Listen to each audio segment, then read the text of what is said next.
दोस्तों, आइए लोकतंत्र पर कुछ चर्चा करें। कहा जाता है कि लोकतंत्र में जनता की हुकूमत होती है, लेकिन क्या यही लोकतंत्र की असलियत है? यह सही है कि लोकतंत्र में सत्ता पाने के लिए जनता का समर्थन आवश्यक होता है, लेकिन उसके लिए जरूरी होता है कि पूंजी की बड़ी ताकतें भी आपका समर्थन करें, साथ में नौकरशाही का एक बड़ा हिस्सा भी साथ में आए, तब कहीं जाकर सत्ता का समीकरण पूरा बनता है। बिना इस समीकरण को देखे हुए, इसकी समीक्षा किए हुए राजनीतिक परिस्थिति का जो भी आकलन होता है वो गलत साबित होता है। अगर आपको इसी समीकरण की रोशनी में लोकतांत्रिक राजनीति की हकीकत को जानना समझना है तो नई परख चैनल देखिए, उसे सब्सक्राइब कीजिए, उसके साथ जुड़िए। धन्यवाद। नमस्कार। नई परख के राष्ट्रीय मुद्दा कार्यक्रम में आपका स्वागत है और हमारे हमारे साथ रोज की तरह ही प्रोफेसर अभय दुबे हैं और हम इनसे देश की राजनीति से जुड़े कुछ मुद्दों पर बातचीत करेंगे। अभय सर नमस्कार। हालांकि मीडिया में इंडिया गठबंधन से जुड़े मसलों पर ज़्यादा नकारात्मक चर्चा ही होती है। मीडिया का मतलब जिसे हम मुख्य धारा की मीडिया या कुछ लोग मजाक में गोदी मीडिया कहते हैं। लेकिन राहुल गांधी ने प्रतिदिन करके एक टीवी चैनल है असम केंद्रित है, तो उससे बातचीत किया उसके संपादक से। उन्होंने वहाँ पर कई सवालों का जवाब दिया, लेकिन उनके एक जवाब की काफ़ी चर्चा हो रही है, जिसमें उन्होंने कहा था कि हमें पूरी संभावना है कि हम तेलंगाना जीत जाएंगे और हम निश्चिंत हैं कि हम असम और छत्तीसगढ़ तो जीत रहे हैं। और आखिर में उन्होंने कहा था कि और हमें यह उम्मीद है शायद हम राजस्थान भी जीत जाए। तो उनके इस बयान को एक तरीके से इस रूप में भी प्रस्तुत किया जा रहा है कि राहुल गांधी को यह एहसास हो चुका है कि राजस्थान तो हाथ से निकल गया। आपको क्या लगता है? देखिए, राहुल गांधी का वक्तव्य एक बात बताता है हम लोगों को कि राहुल गांधी दूसरे नेताओं की तरह नहीं है। आपको किसी भी राजनीतिक दल में ऐसा कोई नेता नहीं मिलेगा जो ये कहे कि हम फलानी जगह चुनाव हारने वाले हैं। वरना नेताओं की शैली तो ये होती है कि जनता ने अपना मन बना लिया है, केवल चुनाव परिणाम घोषित होने की देर है, चुनाव एक तरफा हो रहा है। ये बिल्कुल जो ये लाइनें जो हैं, हर राजनेता आपको तरह तरह से बोलता हुआ मिलेगा कि चुनाव एक तरफा होगा, सारे वोट तकरीबन हमें ही मिलेंगे, जनता ने अपना मन बना लिया है, केवल हमारी जीत की घोषणा होने की देर है। लेकिन राहुल गांधी क्या कह रहे हैं? राहुल गांधी कह रहे हैं कि तेलंगाना में उनकी पार्टी की जीत की संभावना है, छत्तीसगढ़ और मध्य प्रदेश वो शर्तिया जीतने जा रहे हैं, और राजस्थान में लड़ाई कांटे की है, कांग्रेस भी उस लड़ाई को जीत सकती है। ये राहुल गांधी ने कहा है। तो मेरा ख्याल से तो राहुल गांधी का जो ये दृष्टिकोण है वो राजनीति के प्रति उनके एक भिन्न किस्म के दृष्टिकोण का परिचायक है, और साथ ही वो जनता से और पत्रकारों से जो अन्योन्य क्रिया करते हैं, जो जवाब सवाल करते हैं, उसमें उनकी जो बेबाकी है और बिना इस बात की परवाह किए हुए कि इसके फौरी राजनीतिक नुकसान फायदे क्या होंगे, वो बेबाकी निकलकर सामने आती है। इस लिहाज से मैं कहूंगा राहुल गांधी हमें कितने पसंद है कितने पसंद नहीं है एक अलग बात है, लेकिन वो कम से कम ये दिखाते हैं कि वो अन्य नेताओं से उनकी श्रेणी कुछ अलग तरह की श्रेणी है। पहली बात यह है। दूसरी बात, अब उन्होंने जो विश्लेषण किया है उस पर हम आए तो मैं पाऊंगा कि एक तरह से वो राजस्थान में कांग्रेस के जो मौके हैं उनको थोड़ा कम करके देख रहे हैं। मेरा मानना है कि कांग्रेस राजस्थान में बेहतर स्थिति में है भाजपा के मुकाबले। टक्कर कांटे की है दोनों के बीच में। जबकि 8-10 महीने पहले हालत ये थी कि राजस्थान में कोई मानता ही नहीं था कि कांग्रेस चुनाव जीतने के नजदीक भी पहुंच सकती कि नहीं पहुंच सकती है। सब लोग निर्विवाद रूप से मान रहे थे कि चुनाव एक तरफा होगा। लोग एकदम निर्विवाद रूप से मान रहे थे कि चुनाव एक तरफा होगा और भारतीय जनता पार्टी की सरकार बनाएगी। लेकिन अशोक गहलोत ने एंटी इनकम्बेंसी को मंद करने की कोशिशें करते हुए नियोजित कोशिशें की और बहुत बड़े पैमाने पर कई तरह की लोक लुभावन योजनाएं उन्होंने लागू की, जिसका सीधे सीधे जमीन पर असर हो रहा है। उन्होंने एक महंगाई राहत शिविर खोले और उसके अंदर करीबन 80 लाख से लेकर 80 लाख लोग जो है खड़े होकर महंगाई राहत कार्ड ले गए। तो बहुत बड़े पैमाने पर वोटरों के साथ में अशोक गहलोत ने एक कनेक्ट दिखाया। उसकी वजह से वो लड़ाई में पूरी तरह वापस आ गए। लेकिन लड़ाई में वापस आ गए हैं तो उससे तो नहीं माना सकता कि कांग्रेस चुनाव जीत गई है। आप ज्यादा ये कह सकते हैं कि कांग्रेस ने अपनी बुरी तरह होने वाली हार के अंदेशे को थोड़ा दूर हटा दिया है। कांग्रेस को जो बढ़त दिखाई पड़ रही है राजस्थान में, उसका बहुत बड़ा कारण है भारतीय जनता पार्टी की अपनी भीतरी स्थिति। भारतीय जनता पार्टी के पास कोई नेता नहीं है राजस्थान में। नेता वो होता है इसको आला कमान नेता बनाए। आला कमान वहां किसी को नेता बनाने के मूड में नहीं है, ना उसने अभी तक कोई कोशिश की है। दूसरी बात यह है कि जो राजस्थान में सबसे बड़ी नेता है भाजपा की, वसुंधरा राजे सिंधिया, उनको पूरी तरीके से हाशिए पर डाल रखा है। और जहां तक मेरी जानकारी है, उनसे कह दिया गया है कि आपको मुख्यमंत्री पद का चेहरा नहीं बनाया जाएगा। यानी उनके सामने भी स्पष्ट है कि भाजपा चुनाव जीते या हारे, उनके मुख्यमंत्री बनने का कोई मौका है नहीं। और वसुंधरा राजे एक ऐसी नेता है जो भारतीय जनता पार्टी को पहली बार जिन्होंने नेतृत्व में पूर्ण बहुमत प्राप्त हुआ था। इससे पहले भैरों सिंह शेखावत राजस्थान के बहुत बड़े नेता हुआ करते थे, जिनकी बड़ी अच्छी साख थी, बड़ी प्रतिष्ठा थी उनकी, भाजपा के बाहर विपक्ष में ही प्रतिष्ठा थी, लेकिन कभी भी वो राजस्थान में भाजपा को पूर्ण बहुमत नहीं दिला पाए। जब भैरों सिंह के रहते हुए ही भाजपा को नेतृत्व मिला राजस्थान का, जब भैरों सिंह के रहते हुए ही वसुंधरा राजे को नेतृत्व मिला भाजपा का, तो उन्होंने उनको पूर्ण बहुमत दिलाया। स्त्री वोटरों में उनकी काफी अच्छी लोकप्रियता है। और राजस्थान की तीन बड़े समुदाय हैं, उन बड़े समुदायों से उनका पर्सनल निजी कनेक्ट है उनका। वो है राजस्थान का गुर्जर समुदाय, वो है राजस्थान का जाट समुदाय है, वो है राजस्थान का राजपूत समुदाय। आप इससे अंदाजा लगा सकते हैं कि एक नेता जो कि महिलाओं में भी लोकप्रिय है और इन तीन समुदायों से अपने राज परिवार के संपर्कों के कारण बिल्कुल नजदीकी स्थिति में है, उसको भारतीय जनता पार्टी का आला कमान उपेक्षा कर रहा है और उसको हाशिए में उसने धकेल रखा है। अगर उसके मुकाबले कोई दूसरा नेता होता, उसको खड़ा करते, कोई दूसरा नेता भी उसके मामले नहीं है, गजेंद्र सिंह शेखावत भी नहीं है, ओम बिरला भी नहीं है, कोई भी नहीं है वहां पर। तो स्थिति यह है कि राजस्थान में भारतीय जनता पार्टी का स्थानीय स्तर पर औपचारिक या अनौपचारिक रूप से उनकी चुनावी मुहिम किसी भी व्यक्ति के हाथ में नहीं है। वो चुनावी मुहिम हवा में लटकी हुई है। जो केंद्र से भेजे हुए लोग हैं, जो नेता हैं, वो उस चुनावी मुहिम को चला रहे हैं। ये तो राजस्थान, इस परिस्थिति ने अशोक गहलोत को भाजपा से वहां पर आगे कर दिया है। कांग्रेस में भी सिर्फ फुटबॉल थी, और वो बड़ी मशहूर किस्म की सिर्फ फुटबॉल थी। सब लोग जानते हैं कि राजेश पायलट के बेटे सचिन पायलट और अशोक गहलोत की बिल्कुल नहीं बनती है, दोनों एक दूसरे के खिलाफ हमेशा तलवारें निकाले रहते हैं। लेकिन ये मल्लिकार्जुन खड़गे की विशेषता है कि उन्होंने उन दोनों से कहा कि आप दोनों तलवारें म्यान में डाल लीजिए। ठीक है, अगर आप लोगों में मोहब्बत नहीं है, लेकिन आप अपनी दुश्मनी को जो है वो सरेआम व्यक्त करना बंद कीजिए। तो इस लिहाज से कम चुनाव की अवधि में कोई कांग्रेस का झगड़ा सड़क पे नहीं दिखाई पड़ रहा है। इस चीज ने भी अशोक गहलोत की दावेदारी को काफी मजबूत किया है। मैं अभी 2 दिन बीकानेर में रह के आया, 2 दिन मैं उदयपुर में रह के आया, जोधपुर में रह के आया, और मैंने पाया है कि वहां आमतौर पर पत्रकार और दूसरे जो वहां के स्थानीय राजनीतिक समीक्षक हैं, वो ये मानने लगे हैं कि कांग्रेस चुनाव जीत सकती है। वरना साल भर पहले तो कोई ये मानने के लिए भी तैयार नहीं था। और भाजपा की जो भीतरी बुरी हालत है, उसने इस बात को और भी ज्यादा रेखांकित किया है और भी उभारा है कि कांग्रेस चुनाव जीत सकती है। अब आप आइए मध्य प्रदेश में। मध्य प्रदेश में स्थिति यह है कि शिवराज सिंह चौहान बिल्कुल अशोक गहलोत की शैली में बहुत बड़े पैमाने पर लोक लुभावन योजनाएं चला रहे हैं और पूरी कोशिश कर रहे हैं कि उनके खिलाफ 20 साल की जो एंटी इनकम्बेंसी है, उस एंटी इनकम्बेंसी को वो बंद कर सकें या पलट सकें।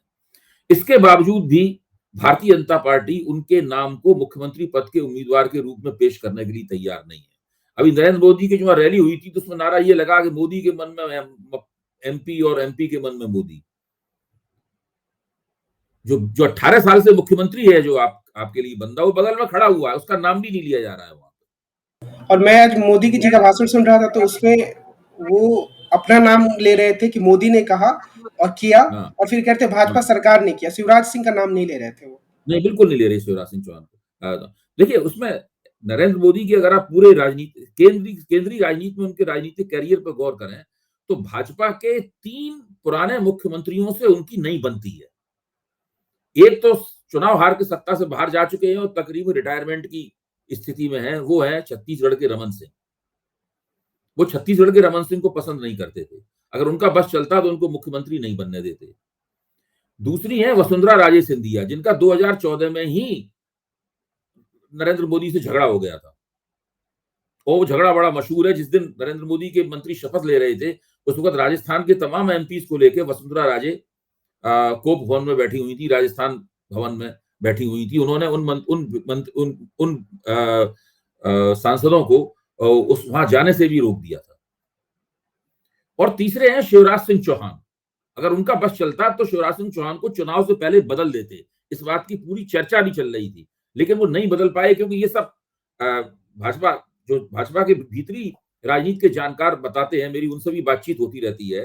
तो राजस्थान के मामले में भाजपा आलाकमान का ये मानना है, उन्होंने एक पूरा प्रॉफिट लॉस आकलन किया, एक लाभ हानि का उन्होंने आकलन किया। उन्होंने आकलन में ये, उनके आकलन से नतीजा ये निकला कि अगर वसुंधरा राजे को नेता नहीं बनाया तो कितना नुकसान होगा, उन्होंने ये पता लगाया, अंदाज लगाया। और अगर नेता बनाया तो कितना नुकसान होगा, तो उन्होंने पाया कि वसुंधरा राजे को नेता बनाने से नुकसान ज्यादा होगा, और नेता अगर न बनाए तब भी नुकसान होगा, लेकिन वो उससे कम होगा। इसी आकलन के तहत उन्होंने वसुंधरा राजे की उपेक्षा करना स्वीकार किया। इधर उन्होंने कहा कि अगर शिवराज सिंह चौहान को हम हटाते हैं मुख्यमंत्री पद से तो हमें बहुत ज्यादा नुकसान हो सकता है, लेकिन उनको मुख्यमंत्री पद पर बनाए रखकर अगर हम बिना उनके नाम पर चुनाव लड़ते हैं तो शायद नुकसान की संभावना कम होगी। तो आप देखिए, भाजपा हर तरह से इन दोनों प्रदेशों के अंदर दोनों ही स्थितियों में अपने नुकसान का आकलन कर रही है। वो अभी तक अपने आकलन में फायदे की स्थिति का आकलन करने में समर्थ नहीं हो पाई है। वो ज्यादा नुकसान और कम नुकसान वाली परिस्थितियों में किसी एक को चुन रही है। ये चीज अपने आप में बताती है कि राजस्थान और मध्य प्रदेश दोनों जगह भारतीय जनता पार्टी बैकफुट के ऊपर है। तो इस चीज को समझने की जरूरत है। जहां तक छत्तीसगढ़ का सवाल है, वहां तो भारतीय जनता पार्टी मुकाबले में दूर दूर तक नहीं है। वहां की स्थिति यह है कि इसे कहते नहीं है व्यंग में कि फलाने की बैकलाइट भी नहीं दिखाई पड़ रही है, वो इतने पीछे है। भारतीय जनता पार्टी के पास कोई नेता नहीं है, रमन सिंह का खुद का टिकट कट जाएगा, ऐसी स्थिति है। तो इन तीनों राज्यों में भारतीय जनता पार्टी सांसद में है, और तेलंगाना में मुख्य लड़ाई भारत राष्ट्र समिति और कांग्रेस के बीच में है। भारतीय जनता पार्टी तीसरे नंबर पर जा चुकी है, और वो निकटतम तीसरा नंबर नहीं है, वो दूरस्थ तीसरा नंबर है। तो इन तीन राज्यों की स्थिति तो इस प्रकार से हम लोगों के सामने आती है। अब ये कांग्रेस के ऊपर निर्भर करता है कि वो, जिसको कहते हैं ना कि आखिरी प्रहार उसे करना चाहिए। देखिए, कांग्रेस के पास कोई विकल्प नहीं है, उन तीन राज्यों का चुनाव हारना झेल नहीं सकती है। इन तीन राज्यों में अगर कांग्रेस चुनाव हार गई, सबसे ज्यादा संभावना उसकी तेलंगाना का चुनाव हारने की है, क्योंकि भारत राष्ट्र समिति जो है वो अभी तक वहां चुनाव हारी नहीं है कभी भी, और अभी भी ऐसी कोई बहुत बड़ी एंटी इनकम्बेंसी उनके खिलाफ दिखाई नहीं पड़ रही है। तो तेलंगाना में हो सकता है कांग्रेस चुनाव हार जाए, लेकिन राजस्थान और मध्य प्रदेश में, इन दोनों राज्यों में से अगर किसी में भी कांग्रेस ने नुकसान उठाया, और अच्छी तरीके से कर्नाटक की शैली में अगर ये चुनाव नहीं जीती, तो कांग्रेस को अभी जो भारत जोड़ो यात्रा के बाद से और INDI गठजोड़ बनने के बाद से जो आवेग मिला है, जो उछाल मिला है, जिसको आप अंग्रेजी में मोमेंटम कहते हैं, वो कमजोर हो जाएगा, और उससे विपक्ष की राजनीति को बड़ा नुकसान होगा। तो कांग्रेस को ये चुनाव जीतने ही जीतने हैं। कांग्रेस इन चुनावों को अगर जीत सकती है, छत्तीसगढ़ तो जीता जिताया है, और अगर इन दो राज्यों को भी जीत सकती है तो उससे बहुत बड़ी बात होगी। यहां मैं एक और बात कहूंगा कि इन सभी राज्यों में सबसे ज्यादा लोगों की निगाह राजस्थान पर टिकी हुई है। लोग ये मानते हैं कि भाई वहां तो भाजपा की 20 साल से सरकार है, तो वहां भाजपा हारी तो खैर चलिए, कहेंगे 20 साल बाद चुनाव हारी, लेकिन राजस्थान में तो हर बार नई पार्टी आती है सत्ता में, या तो कभी कांग्रेस आती है या भाजपा आती है। वहां अगर कांग्रेस अपना शासन, अपनी सरकार बचाने में कामयाब रही, तो इसको लोग मानते हैं कि 2024 के लिहाज से वो परिणाम गेम चेंजर साबित हो सकता है। तो ये इन तीनों राज्यों का मेरा मानना है कि कांग्रेस इन तीनों राज्यों के लिहाज से प्लस प्लस की स्थिति में है। कांग्रेस तीनों राज्यों के हिसाब से काफी फायदे की स्थिति में है, और वो फ्रंट फुट के ऊपर बल्लेबाजी कर रही है। तेलंगाना में भी कांग्रेस ने 2 रैलियाँ की जिसमें काफ़ी ज़्यादा भीड़ हुई, हालाँकि मीडिया में उसको ज़्यादा नहीं दिखाया गया। तो अभी उसके बारे में शायद अभी और विश्लेषण करने की ज़रूरत है कि तेलंगाना राष्ट्र समिति सच में मजबूत स्थिति में है या नहीं? या वहाँ का चुनाव किस रूप में आगे बढ़ रहा है? या अभी सीधे तौर पे हम ये कह सकते हैं कि तेलंगाना राष्ट्र समिति की स्थिति काफ़ी मजबूत है? आपको क्या लगता है? नहीं, देखिए, तेलंगाना जब से तेलंगाना बना है, तब से तेलंगाना राष्ट्र समिति ही, जिसका नाम अब भारत राष्ट्र समिति हो गया है, वही वहां पर चुनाव जीत रही है। अभी जो वहां से सर्वेक्षण आए हैं, उन सर्वेक्षणों से ये नहीं लगता कि उनके चंद्रशेखर राव की सरकार के खिलाफ कोई बहुत बड़ी वहां पर एंटी इनकम्बेंसी है। वैसे 2 बार जो मुख्यमंत्री रह चुके हैं, 10 साल से मुख्यमंत्री हैं, उसके बावजूद उनके खिलाफ कोई बड़ी एंटी इनकम्बेंसी नहीं दिखाई दे रही है। लेकिन फिर भी कांग्रेस वहां जबरदस्त रूप से उनको चुनौती दे रही है। तो अब देखिए वहां पर क्या होता है। वहां पे एक तरह से देखा जाए तो 2 गैर भाजपा शक्तियों के बीच में मुख्य मुकाबला है। भारतीय जनता पार्टी वहां पर कोई बड़ा फैक्टर बनते दिखाई नहीं पड़ रही है। हालांकि लोकसभा चुनाव में भारतीय जनता पार्टी ने वहां शायद 4 लोकसभा सीटें जीती थी। हालाँकि ये होता है कि कई बार राहुल गांधी के बयानों को थोड़ा अलग तरीके से प्रस्तुत कर दिया जाता है, जो वो कहना नहीं चाहते हैं उससे तोड़-मरोड़ कर, बहुत बार बहुत ही गलत तरीके से। और शायद ये बयान भी ऐसा ही था जहाँ उन्होंने कहा कि राजस्थान में हम एक मुकाबले की स्थिति में हैं, जहाँ पर देखते हैं क्या होता है। मैं तो उनके इस बयान की तारीफ करता हूं। इस तरह की बेबाकी जो है और इस तरह की साफगोई बहुत कम नेता दिखाते हैं। हुँ, मतलब नेता तो यही कहते हैं कि भाई हम ही जीते रहे, हम ही हमें चारों तरफ, हुँ, हमारे अलावा कोई जीत ही नहीं सकता है, हुँ, फैसला तो हो ही चुका है। नेता तो इस तरह की बात बोलते हैं। हुँ, तो राहुल गांधी तो एक समीक्षक की दृष्टि से बोल रहे हैं, वो एक पार्टी के नेता की दृष्टि से यहाँ बोलते नहीं दिखाई पड़ते। बिल्कुल। एक और घटना हुई आज, उसका संकेत तो पहले ही स्पष्ट हो चुका था, और वो है एआईएडीएमके का एनडीए से बाहर जाने का। मुझे जो इसमें विशेष बात दिखाई दी वो ये कि ऐसी तस्वीरें आई कि एआईएडीएमके के कार्यकर्ता खुशी से पटाखे छोड़ रहे हैं, एक-दूसरे को मिठाइयाँ खिला रहे हैं। तो ये जो दृश्य है, और एक कुल मिलाकर जो राष्ट्रीय राजनीति के लिए एक तस्वीर बन रही है, इस घटना का कोई सांकेतिक महत्व है भारतीय जनता पार्टी की राजनीति के संदर्भ में? देखिए, भारतीय जनता पार्टी के लिए जो दक्षिण भारत है, वो एक तरह का वर्जित प्रदेश सा बना हुआ है।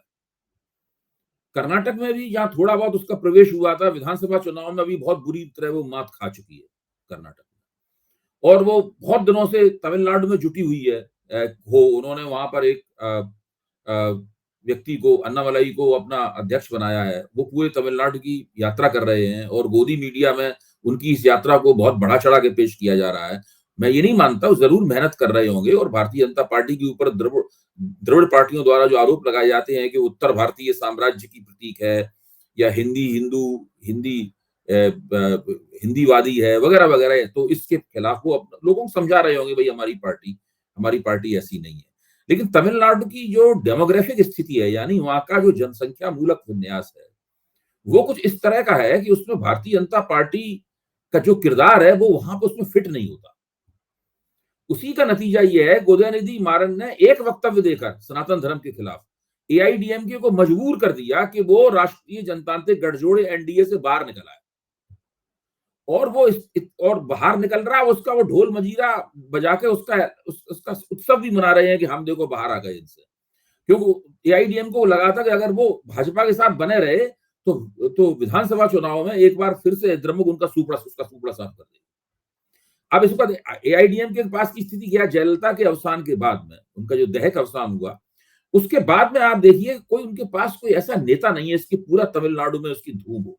जयललिता बहुत बड़ी नेता थी उस लिहाज से, उनकी एमजी रामचंद्रन की उत्तराधिकारी थी, पूरे तमिलनाडु में उनकी धूम हुआ करती थी। वैसा उनके पास कोई नेता भी नहीं है। इधर द्रमुक के में स्टालिन का नेतृत्व करुणानिधि के बाद जम गया है। वो इतने दिनों से मुख्यमंत्री हैं और उनका नेतृत्व जमा हुआ है। तो वैसे भी अन्ना द्रमुक कमजोर स्थिति में है। और अगर उसको भाजपा की हमजोली के रूप में देखा जाता तो वो और भी ज्यादा कमजोर स्थिति में पहुंच सकती थी। इसलिए उससे बचने के लिए उसने भाजपा से अपना पिंड छुड़ा लिया है। इसका मतलब यह है कि अब भाजपा के पास तमिलनाडु में कोई सहयोगी नहीं है। वो द्रविड़ राजनीति के उस एक खास तरह के संसार में पूरी तरीके से वो अकेली पड़ चुकी है। केरल में भाजपा के पास कुछ नहीं है, कर्नाटक में भाजपा के पास कुछ है। वो लोकसभा चुनाव में लंबे अरसे से, यानी नरेंद्र मोदी के मुख्य प्रधानमंत्री बनने से पहले से, वो लोकसभा चुनाव में 2004 और 2009 में भी उसने अच्छा प्रदर्शन किया था। और इस बार उसने देवगौड़ा की पार्टी से समझौता भी कर लिया है। तो उसे उम्मीद है कि कर्नाटक में वो फिर से अच्छा प्रदर्शन करेगी। भले ही पिछला प्रदर्शन जो बहुत ज्यादा अच्छा था उसको दोहरा पाती है या नहीं दोहरा पाती है, ये एक अलग बात है। और आप वहां तो देख ही रहे हैं कि तेलंगाना में उसकी कुल मिला के क्या स्थिति है। तो जो दक्षिण का पूरा हिस्सा है, दक्षिण में अगर आप महाराष्ट्र को भी जोड़ लें, जो कि दक्षिणोन्मुख राज्य है महाराष्ट्र, तो वहां भी आप देखते हैं कि जब निष्पक्ष लोग आकलन करते हैं कि महाविकास आघाड़ी यानी जो भाजपा विरोधी मोर्चा है और जो भाजपा का सत्ताधारी मोर्चा है, उन दोनों के बीच में तुलना करते हैं तो उन्हें लगता है कि हालांकि एनसीपी को और शिवसेना को तोड़ दिया है भाजपा ने, उसके बावजूद भी वो मोर्चा सामाजिक रूप से ज्यादा शक्तिशाली दिखाई पड़ता है। अभी तक वहां पर भाजपा सरकार की ये हिम्मत नहीं हो पाई है कि वहां पर नगर पालिकाओं के चुनाव करा सके। उस चुनाव को 1.5 साल से वो लोग लटकाए हुए हैं। उनको डर है कि इन चुनावों में अगर हम हार गए तो हमारी बौनी ही खराब हो जाएगी, फिर विधानसभा और लोकसभा चुनाव तो हम जीत ही नहीं पाएंगे। उन चुनावों को उन्होंने होल्ड पर रखा हुआ है लगातार। इससे आप अंदाजा लगा सकते हैं कि महाराष्ट्र, कर्नाटक, तेलंगाना, तमिलनाडु और आंध्र प्रदेश और केरल, यहाँ भारतीय जनता पार्टी की क्या स्थिति है।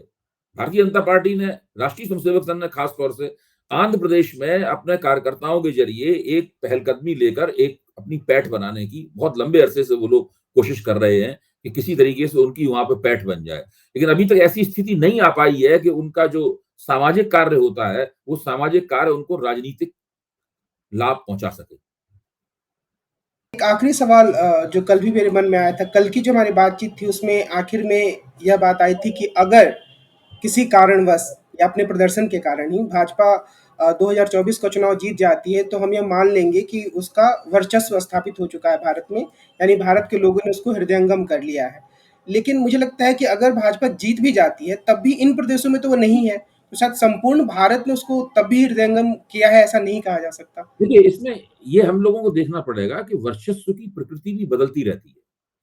अगर हम वर्चस्व की बात कर रहे हैं तो वर्चस्व हमेशा, कांग्रेस का जो पैमाना था वर्चस्व का, अगर उस कसौटी पे कसेंगे तो वैसी पार्टी बनने के लिए फिर से आप, कांग्रेस ने तो 20-25 वर्ष तक, 27 वर्ष तक राष्ट्रीय आंदोलन का नेतृत्व किया था और एक बहुत बड़ी सामाजिक, राजनीतिक, सांस्कृतिक गोलबंदी करने के बाद में वो 1947 में सत्ता में आई थी। तो वो एक अलग तरह का वर्चस्व था क्योंकि उसकी पृष्ठभूमि अलग तरह की थी। वैसा वर्चस्व बनाने में तो भाजपा को मुझे लगता है पुनर्जन्म ही लेना पड़ेगा। नरेंद्र मोदी रिटायर हो जाएंगे लेकिन फिर भी वैसा वर्चस्व जो है वो नहीं बन पाएगा। अगर मान लीजिए नरेंद्र मोदी 2024 भी जीत जाते हैं और 2024 के बाद में 29 भी जीत जाते हैं, तब भी उस तरह का वर्चस्व नहीं आएगा जो 1952 के चुनाव में कांग्रेस का था। 1952 में अशोक मेहता ने ऐलान किया था कि वी विल स्वीप द पोल, लेकिन जब चुनाव नतीजे आए तो एक कार्टून बना के वो एक पोलिंग बूथ में झाड़ू लगा रहे हैं अशोक मेहता। तो इससे आप अंदाजा लगा सकते हैं कि कांग्रेस की हालत क्या थी। आप अंदाजा लगाइए कि जब जवाहरलाल नेहरू के खिलाफ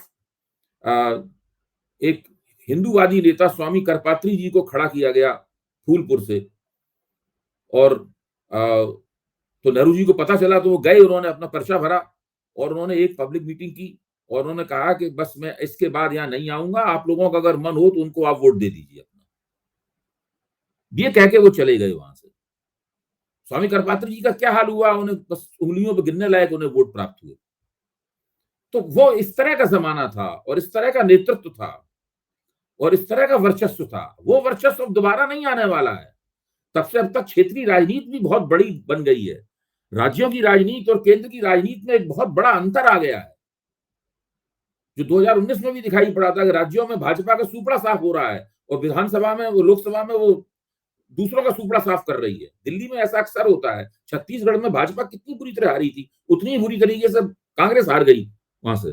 तो बिल्कुल राजनीति बदल गई है। इस बदली हुई राजनीति में अगर आप वर्चस्व की संरचनाओं की खोज करेंगे, अगर 10 साल तक सत्ता में रहने के बावजूद भी, अगर और विपक्ष की एकता के बावजूद, 10 साल तक सत्ता में रहने के बावजूद एंटी इनकम्बेंसी और विपक्ष की एकता के बावजूद भी अगर भाजपा फिर से सत्ता में अपनी वापसी कर सकती, तो मानना पड़ेगा कि भाई कुछ ना कुछ तो खास बात है ही।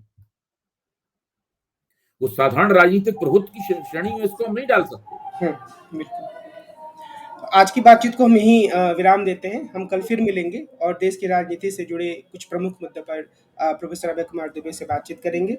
अगर अभी तक आपने नई परख चैनल को सब्सक्राइब नहीं किया है, तो आप इसे ज़रूर सब्सक्राइब करें।